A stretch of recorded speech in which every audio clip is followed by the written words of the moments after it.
Avremmo preferito giocare questo match in un altro momento, perché giocarlo soltanto 3 giorni prima rispetto alla finale ci creava qualche disagio. In realtà i ragazzi l'hanno interpretata alla grande, hanno giocato alla pari contro i campioni d'Italia, siamo andati avanti per 2 tempi e mezzo, poi hanno recuperato, ci hanno sopravanzato e alla fine però li abbiamo ripresi. Il risultato è assolutamente giusto rispetto a una partita giocata con grande ardore, con grande veemenza, con grande voglia, senza timori e proiettati, perché questa prestazione chiaramente ci dà morale rispetto alla sfida di sabato verso questa finale storica per Palermo, per la Sicilia, di cui noi del Telimar siamo orgogliosamente protagonisti. Allora, devo dire che a inizio stagione non avevamo idea del tipo di proiezione che potevamo avere in Coppa. In campionato sì, l'obiettivo che ci eravamo dati è quello di arrivare fra le prime 4-5 e siamo certamente su questi standard in corsa.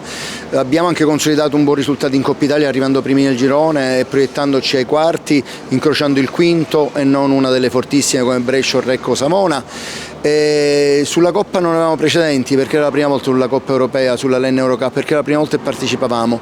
Ci siamo però resi conto, una cosa intanto, avevamo strutturato la squadra per partecipare alle coppe, avevamo potenziato rispetto all'anno scorso prendendo 2 giocatori di grande qualità, di cui uno in più perché c'è stato un ricambio, mi riferisco a Irving e a Basic, e quindi la strutturazione è stata data proprio per la Coppa. Dopo le prime battute però ci siamo resi conto che eravamo a un livello alto rispetto alla LEN Eurocup, che è una Coppa di seconda fascia rispetto alla Champions, e via via che siamo andati avanti questo nostro standard si dimostrava assolutamente all'altezza. Abbiamo vinto tutte le partite, ne abbiamo pareggiata una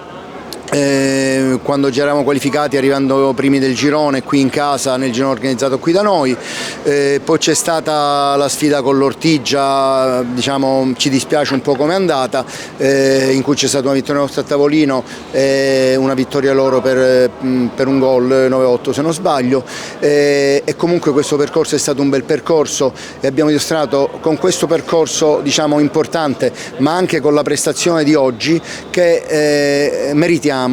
questo livello, meritiamo la finale, meritiamo il punto in cui siamo. Ne siamo orgogliosi perché arrivarci fra 1000 difficoltà, la piscina coperta in cui abbiamo giocato oggi è riaperta oggi dopo circa 40 giorni di chiusura, la pandemia, tutte le difficoltà, anche quelle economiche, non lo devo nascondere perché quest'anno recuperare sponsor è stata una missione impossibile, siamo riusciti a arrivare a questo livello, ne siamo orgogliosi, ma è tutto meritato, frutto di un grandissimo lavoro. Allora, intanto ci dispiace non aver avuto il pubblico oggi contro i campioni d'Italia, ma abbiamo avuto conferma di poter giocare in vasca coperta soltanto 2 ore prima. Sicuramente sabato giocheremo col pubblico e sarà una bella sensazione proprio perché da 2 anni che non ci giochiamo. Chiaramente tutto nel rispetto delle norme finalizzate al contenimento del contagio da Covid-19, quindi attualmente a far data da ieri, 1° marzo, è prevista una capienza della tribuna del 60% rispetto alla recettività della stessa tribuna, quindi avremo poco meno di 600 persone,